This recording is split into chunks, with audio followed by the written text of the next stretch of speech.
Meaning of drunken driving. Drunken driving. Drunken driving.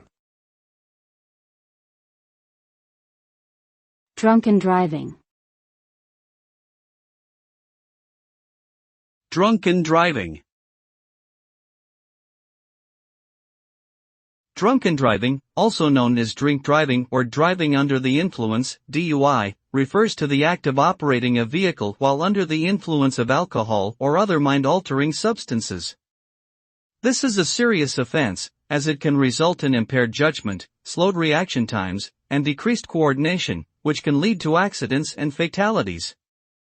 Those who are caught and convicted of drunken driving may face fines, license suspension or revocation, and even imprisonment depending on the severity of the offense.